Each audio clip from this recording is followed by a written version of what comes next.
लॉकडाऊनमुळे आपण online lecture घेत आहोत.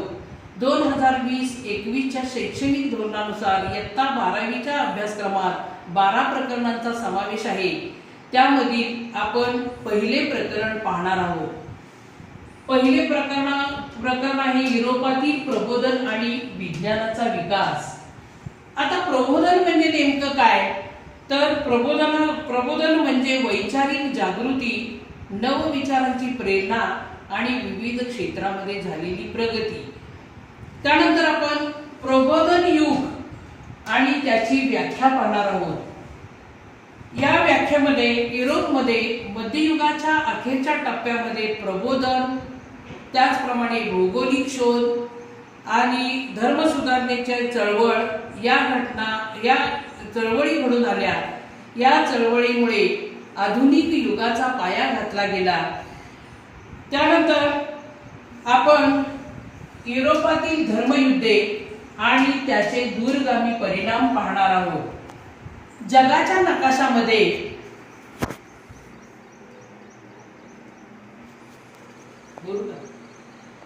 नकाशामध्ये इस्रायल मधील जेरुसलेम आणि बेथलेहेम ही दोन शहरे ज्यू म्हणजेच यहुदी, ख्रिश्चन व इस्लाम धर्मीयांच्या अनुयायांसाठी अत्यंत पवित्र शहर मानली जात होती. या तिन्ही धर्माचे लोक या दोन्ही शहरांमध्ये म्हणजेच जेरुसलेम आणि बेथलेहेम या दोन्ही शहरांमध्ये राहत होती. प्रामुख्यानं जेरुसलेम हे त्यावेळची इस्रायलची राजधानी म्हणून प्रसिद्ध होती. बेथलेहेम हे येशू ख्रिस्तांचे जन्म ठिकाण असल्यामुळे ते ख्रिश्चन धर्मीयांच्यासाठी पवित्र होते. तसेच बेथलेहेम या शहराला हिब्रू भाषेत भाकरीचे शहर असेही म्हटले जाते. 11व्या शतकामध्ये ही दोन शहरे इस्लाम सत्ताधीशांच्या ताब्यात होती. ती परत मिळवण्यासाठी ख्रिश्चन धर्मीयांच्या अनुयायांनी वेळोवेळी ज्या लढाया केल्या त्या लढायांना आपण धर्मयुद्ध म्हणजे क्रुसेडर्स असे म्हणतो. कोणतीही घटना घडत असताना त्यास पाठिंबा असतो. हाच धर्मयुद्धांना पाठिंबा. धर्मयुद्धांनाही धर्मगुरू पोप आणि राज्यकर्त्यांनी मोठ्या प्रमाणात पाठिंबा दिला. त्यामधल्या या युरोपातील धर्मयुद्धे आणि त्याचे दूरगामी परिणाम यातील आपण पहिला मुद्दा पाहूया, धर्मगुरूंना पाठिंबा. मध्ययुगात धर्मयुद्धाच्या कल्पनेने युरोपातील सामान्य जनता भारावून गेली होती. ख्रिस्ती धर्मगुरू पोप याने जे लोक धर्मयुद्धामध्ये सामील होतील त्यांना पापक्षालना संदर्भात विशेष सवलती जाहीर केल्या होत्या. आता पापक्षालनाच्या संदर्भात प्रत्येक धर्माच्या वेगवेगळ्या संकल्पना असतात. तसेच धर्मगुरूंनीही पापक्षालनाच्या संदर्भात लोकांना विशेष सवलती जाहीर केल्या होत्या. त्यामुळे सर्व जनतेने या युद्धामध्ये मनापासून सहभाग घेतला. त्याचबरोबर त्यावेळची युरोपातील सामाजिक राजकीय पार्श्वभूमी सुद्धा या धर्मयुद्धांना कारणीभूत ठरली. रोमन राज्यकर्त्यांनी धर्मयुद्धाच्या आधारे सिरिया, आशिया मायनर या ठिकाणी सत्ता स्थापन करण्याचा प्रयत्न केला. म्हणजेच आशिया मायनर हा प्रामुख्याने सध्याचा तुर्की देशाचा मोठा भूभाग मानला जातो. त्याचप्रमाणे इटलीतील जेनेवा, व्हेनिस या शहरातील व्यापारी धनिक वर्गाने सुद्धा तिथं बाजारपेठा स्थापन करण्याचा प्रयत्न केला. या विविध कारणांनी युरोपमधील धर्मयुद्धांना सत्ताधारी आणि पोप धर्मगुरू यांचा पाठिंबा मिळाला. सन 1096 मध्ये पहिले धर्मयुद्ध झाले. दुसऱ्या धर्मयुद्धाच्या वेळेस पोप युजेनियस तिसरा याने फ्रेंच राजा 7वा लुई, त्याचप्रमाणे जर्मन सत्ताधीश तिसरा कॉन्रॅड याची मदत घेतली. परंतु तरी सुद्धा तुर्कस्थानने त्यांचा म्हणजेच तुर्कांनी त्यांचा पराभव केला. त्यानंतरचा इजिप्तचा प्रमुख सलादिन याने 1187 मध्ये जेरुसलेम हे शहर जिंकून घेतले. या दरम्यान जवळजवळ 9 युद्ध झालेली होती. या युद्धामध्ये प्रामुख्याने 9 युद्ध जरी झाली तरी अखेरच्या काळापर्यंत जेरुसलेम हे शहर इस्लामी सत्ताधीशांच्या ताब्यातच राहिले. त्यानंतर आपण दुसरा मुद्दा पाहणार आहोत, धर्मयुद्धाच्या अपयशाची कारणे. धर्मयुद्धाच्या अपयशाच्या कारणामध्ये प्रामुख्याने पहिलं कारण आहे पोप आणि युरोपियन सत्ताधीशांनी धर्मयुद्धाच्या बाबतीत संकुचित दृष्टिकोन ठेवला. संकुचित दृष्टिकोन ठेवला म्हणजेच अगोदर आपण सुरुवातीच्या धर्मयुद्धामध्ये पाहिलेलं आहे की पोप आणि सत्ताधीशांनी धर्मयुद्धाला पाठिंबा दिलेला होता, परंतु नंतरच्या पोप आणि सत्ताधीशांनी याकडे विशाल दृष्टिकोनातून पाहिले नाही. दुसरं अपयशाचं कारण आहे धर्मावरील कमी झालेली श्रद्धा. सुरुवातीच्या काळामध्ये धर्मयुद्ध होताना पण लोकांनी मोठ्या प्रमाणात पाठिंबा दिलेला दिसून येतो, परंतु नंतरच्या पोप यांना या ठिकाणी धर्मावरील कमी झालेल्या श्रद्धेमुळे पोपचेही महत्त्व कमी झाले आणि धर्माचंही महत्त्व कमी झालं. तिसरं आहे युरोपातील राजांमधील एकीचा अभाव. युरोपातील राज्यकर्ते त्यावेळेला वसाहती स्थापन करण्यात गुंतलेले होते. त्यांचे या धर्मयुद्धाकडे पाहिजे तेवढे लक्ष नव्हते, त्यामुळे युरोपातील राजे एकत्रित आले नाहीत. हा या धर्मयुद्धाच्या अपयशाचं एक महत्त्वाचं कारण असलेलं दिसून येतं. त्यानंतरचं कारण आहे पोप आणि जर्मन सम्राटातील वितुष्ट. वर आपण दुसरं धर्मयुद्ध पाहताना जर्मन सम्राटांनी पोपला मदत केलेली पाहिलेली आहे, परंतु नंतरचे पोप आणि जर्मन सत्ताधीश यांच्यामध्ये संघर्ष निर्माण झाला आणि त्यामुळं या ठिकाणी या धर्मयोद्ध्यांना या धर्मयुद्धामध्ये अपयश आलेलं दिसून येतं. 5वं अपयशाचं कारण आहे बायझँटाईन सम्राटाचे सहकार्य नव्हते.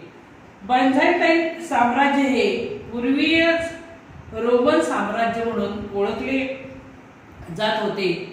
बायझँटाईन आणि आशिया मायनर भूभाग असल्यामुळे, आशिया मायनरच्या जवळचा भूभाग असल्यामुळे आशिया मायनरवर सत्ता प्रस्थापित करण्यासाठी ख्रिस्ती धर्मीयांनी बायझँटाईन सम्राटाचे सहकार्य मागितले, परंतु ते सहकार्य मिळाले नाही. त्यानंतर तिसरा मुद्दा पाहणार आहोत धर्मयुद्धाचे परिणाम. काही इतिहासकारांच्या मतानुसार प्रामुख्याने पुढील परिणाम आपल्याला लक्षात घेता येतील.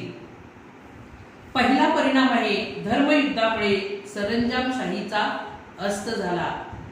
सरंजामदार हे राजांना लष्कर पुरवत असत, परंतु राजांनी या ठिकाणी सरंजामदारांशी या ठिकाणी काही निमित्ताने सरंजामदारांचे महत्त्व कमी केले, त्यामुळे सरंजामदारांचा या ठिकाणी ऱ्हास झाला. लोकांची पोपवरील श्रद्धा कमी झाली. म्हणजे सुरुवातीची आपण जी धर्मयुद्ध पाहिली त्यामध्ये पोपला महत्त्व दिलं जात होतं, ते नंतर लोकांनी महत्त्व देण्याचं नाकारलं. त्यामुळे या ठिकाणी या धर्मयुद्धाचा हा एक महत्त्वाचा परिणाम असलेला दिसून येतो. पुढचा परिणाम आहे मध्य आशिया बरोबर वाढलेल्या व्यापारामुळे. वरती आपण पाहिलेले आहे की आशिया मायनर हा भाग या ठिकाणी व्यापारासाठी खुला झाला, त्यामुळे इटली आणि जर्मनीतील शहरांना उद्योगधंद्यासाठी नवनवीन क्षेत्रे मिळाली. त्यानंतर ही नवीन क्षेत्रे, नवीन उद्योगधंदे, त्यामुळे या ठिकाणी नवीन व्यापारी वर्ग निर्माण झाला. त्यानंतर युरोपातील तंत्रज्ञानामध्ये युरोपियन लोकांनी बदल केले. त्यामध्ये किल्ले बांधणी म्हणजे किल्ल्याला युद्धाचं प्रमुख ठिकाण म्हणून या ठिकाणी त्यांनी महत्त्व दिलं. त्याचप्रमाणे लष्कराच्या जलद हालचाली करता याव्यात यासाठी त्यांनी प्रामुख्यानं पूल बांधले. त्याचप्रमाणे शत्रूचे जिथं शत्रूचे हल्ले करण्याचे ठिकाण आहे ते शत्रूचे मार्ग उद्ध्वस्त करण्यामध्ये युरोपियनांना प्रावीण्य मिळाले. पुढचा परिणाम आहे लढाईचा खर्च भागवण्यासाठी राजाने नवीन कर लागू केले आणि त्यानुसार ते कर थेट राजाच्या तिजोरीमध्ये जमा होऊ लागले. हा एक महत्त्वाचा परिणाम आहे. त्यानंतर युरोपियन लोकांना अपरिचित असलेल्या वनस्पती, फळे, अत्तरे, पोशाखाचे प्रकार, साखर, सुती आणि रेशमी कापड, मसाल्याचे पदार्थ, औषधे हे जे या ज्या बाबी होत्या त्या त्यांनी परिचित करून घेतल्या. त्यानंतर धर्मयुद्धाच्या काळामध्ये प्रामुख्याने अरबांचा संपर्क आला. या संपर्कामध्ये अनेक नवीन विषय पुढे आले. त्यामध्ये रसायन, संगीत आणि व्यापार या क्षेत्रामध्ये अरबांच्या नवीन शब्दांची अरब भाषेतील नवीन शब्दांची माहिती झाली. त्यानंतर आपण युरोपातील 1.2 म्हणजेच युरोपातील प्रबोधनाचा काळ, त्यामध्ये शास्त्रज्ञ व शोध यांच्या संदर्भात माहिती पाहणार आहोत.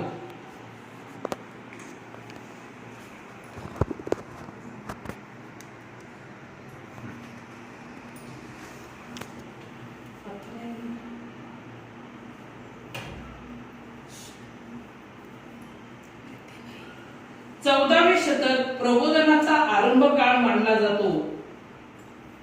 15वे-16वे शतक हा प्रबोधनाचा उत्कर्ष काळ मानला जातो. 300 वर्षाच्या काळात बुद्धिवाद आणि वैज्ञानिक विचारसरणीवर आधारित असलेल्या संस्कृतीचा पाया घातला गेला. त्याचा आढावा आपण घेणार आहोत. या काळात विश्वाची रहस्ये वैज्ञानिक पद्धतीने कशी उलगडता येतील याकडे लोकांचे लक्ष गेले. काव्य, नाटक, साहित्य ही दुर्लक्षित राहिलेले विषय हे पुन्हा हाताळले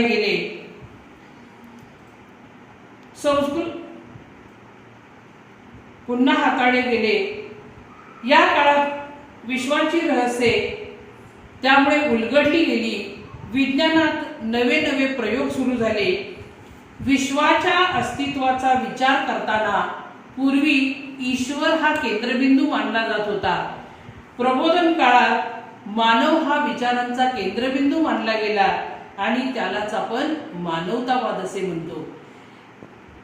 मानवतावादासंदर्भात पुन्हा एकदा या ठिकाणी सांगते, विश्वाच्या अस्तित्वाचा विचार करताना पूर्वी ईश्वर हा केंद्रबिंदू मानला जात होता, परंतु प्रबोधन काळात मानव हा विचारांचा केंद्रबिंदू मानला गेला.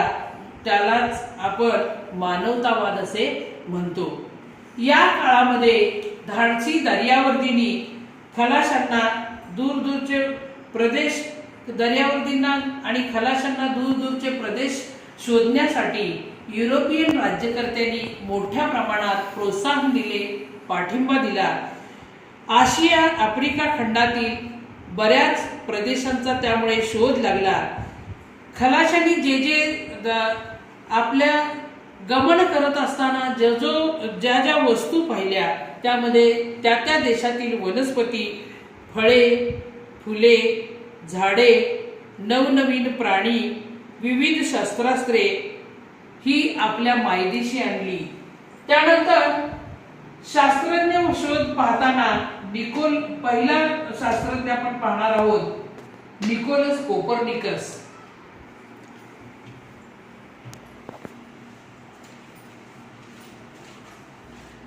निकोलस कोपर्निकसने 1543 मध्ये ग्रहमाला पृथ्वी केंद्रित नसून ती सूर्य केंद्रित आहे हे स्पष्ट केले. तो पोलंडमधील एक गणित तज्ञ खगोलशास्त्रज्ञ होता. निकोलस कोपर्निकसने सूर्यमालेचा अभ्यास करून सूर्य हा प्रामुख्याने ग्रहमालेचा केंद्रबिंदू असून पृथ्वी आणि इतर ग्रह सूर्याभोवती फिरतात असा सिद्धांत मांडला. त्यानंतर गॅलिलिओ याने प्रामुख्याने इटलीचा तत्वज्ञान म्हणून गॅलिलिओला ओळखलं जातं. भौतिक शास्त्रज्ञ त्याचप्रमाणे गणित तज्ञ म्हणूनही तो प्रसिद्ध आहे. गॅलिलिओने 1609 मध्ये सुधारित दुर्बीण तयार केली. दुर्बिणीमुळे खगोलशास्त्राला गती मिळाली. गॅलिलिओने कोपर्निकस याच्या संशोधनाला वैज्ञानिक पद्धतीच्या आधारे पुष्टी दिली. त्यामुळे भौतिक विज्ञानाच्या क्षेत्रातील संशोधनाला या ठिकाणी गती मिळाली. गॅलिलिओने निरीक्षण करणे, सिद्धांत मांडणे अशी तर्कशुद्ध पद्धती रूढ केली. त्यामुळे गॅलिलिओला आधुनिक प्रायोगिक विज्ञानाचा जनक म्हणतात. भिन्न वजनाच्या वस्तूंचा खाली पडण्याचा वेग सारखाच असतो या सिद्धांताची सत्यता गॅलिलिओने पिसाच्या झुकत्या मनोऱ्याचा प्रयोग करून पटवून दिली. जड वस्तू हलक्या वस्तूच्या मानाने अधिक लवकर खाली पडेल हे अरिस्टॉटलचे मत त्याने खोडून काढले. गॅलिलिओने सुधारित दूरदर्शक म्हणजेच दुर्बीण बनवून जगामध्ये मोठी क्रांती घडवून आणली. सुरुवातीच्या काळातील दुर्बिणीची क्षमता वाढवण्यात गॅलिलिओला यश आले. याचा फायदा दर्यावर्दींना मिळाला. समुद्रातील दूरच्या छोट्या मोठ्या भूमी शोधणे या दर्यावर्दींना त्यामुळे सोपे गेले. दुर्बिणीच्या साहाय्याने त्यांनी गुरु या ग्रहाचे 4 मोठे तेजस्वी उपग्रह शोधले. चंद्र गुळगुळीत व स्वयंप्रकाशी असल्याचे अरिस्टॉटलने मत मांडले होते. ते गॅलिलिओने साधार म्हणजे पुराव्याच्या आधारे खोडून काढले. चंद्रावर डोंगर दऱ्या असून तो सूर्यप्रकाशाच्या परावर्तनाने प्रकाशतो हे गॅलिलिओने सिद्ध केले. सूर्याला स्वतःभोवती फेरी पूर्ण करण्यास 27 दिवस लागतात असे गॅलिलिओने सांगितले. गॅलिलिओ हा सूर्यावरील डागांचे निरीक्षण करणारा पहिला शास्त्रज्ञ होता असे म्हटले जाते. गॅलिलिओच्या अनेक शतकापूर्वी म्हणजे 6व्या शतकात सूर्यावरील डागांचा उल्लेख भारतातील वराहमिहिर यांनी लिहिलेल्या बृहत संहिता या ग्रंथामध्ये आढळतो. अशा प्रकारे आज आपण युरोपातील धर्मयुद्धाच्या अपयशाची कारणे, धर्मयुद्धाचे परिणाम आणि युरोपातील प्रबोधन, त्यातील शास्त्रज्ञांचा आणि त्यांनी लावलेल्या शोधांचा आढावा घेतला. धन्यवाद.